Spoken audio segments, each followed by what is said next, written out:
Johnny Plate tersangka bakti Kominfo. Itu telah saya lakukan dengan penuh tanggung jawab. Kejaksaan Agung menjelaskan bahwa tidak saja sampai di sini, tapi akan terus mengembangkan kasus ini. Telah menimbulkan kerugian negara sebesar 8 triliun 32 miliar rupiah. Gila, bertahun-tahun kita memiliki Menkominfo sapi yang suka follow akun porno dan bertanya internet cepat untuk apa. Maka tak heran kalau kader-kader sapi masih banyak di kementerian tersebut. Sebenarnya tak ada masalah asal tak berbuat onar. Harus diusut, ditelusuri karena proyek ini harus berjalan sampai tuntas. Karena ini menyangkut proses hukum yang masih panjang. Terkait dengan aliran dana dan sebagainya, tentu saja saat ini masih kita dalami.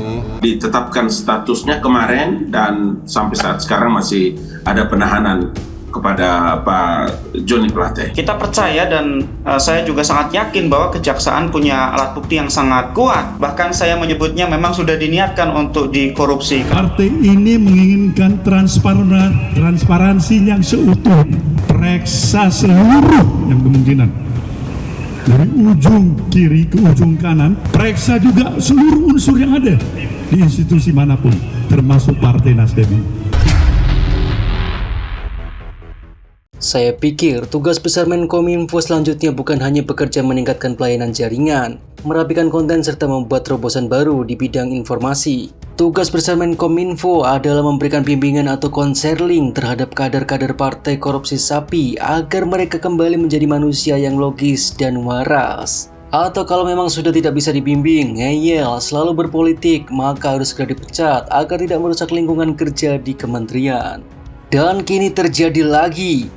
Kejaksaan Agung RI resmi menetapkan Menteri Komunikasi dan Informasi Johnny G. Plate sebagai tersangka dalam kasus korupsi pembangunan menara BTS 4G dan infrastruktur pendukung bakti Kominfo, Rabu 17 Mei. Status tersangka itu ditetapkan penyidik Jaksa Agung Muda Bidang Tindak Pidana, khusus usai memeriksa Plate. Pada hari ini kami dari Dirdi Kejagung telah melakukan pemanggilan kembali Saudara JP untuk saksi ketiga kali. Telah terdapat cukup bukti bahwa yang bersangkutan diduga terlibat dalam peristiwa tindak pidana korupsi pembangunan BTS 4G, kata Direktur Penyidik Jabitsus Kejagung Kuntadi dalam konferensi pers Rabu 17 Mei.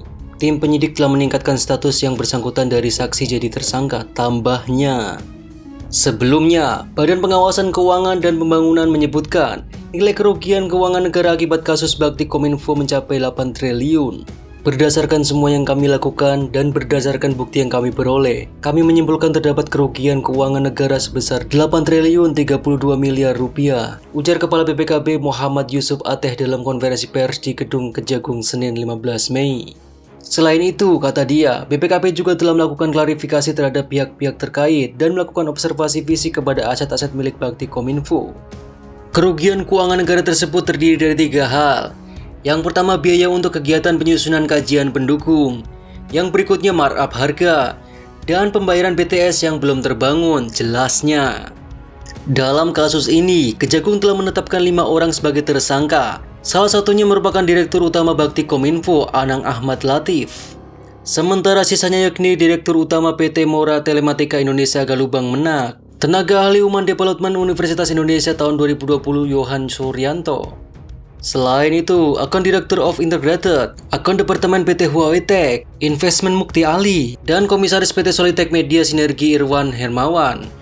Adapun pembangunan menara BTS 4G Bakti Kominfo dilakukan untuk memberikan pelayanan digital di daerah terdepan, terluar, dan tertinggal. Dalam perencanaannya, Kominfo merencanakan membangun 4.200 menara BTS di berbagai wilayah Indonesia.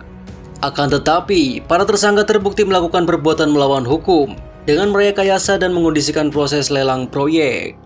Pencitraan yang ditampilkan sudah terlalu menor. Johnny Plate memanfaatkan jabatan sebagai menteri untuk bekerja membangun image supaya terlihat bahwa dia sudah bekerja. Mungkin karena sudah terbiasa bayar orang buat endorse dirinya, maka Johnny Plate lupa caranya jadi menteri.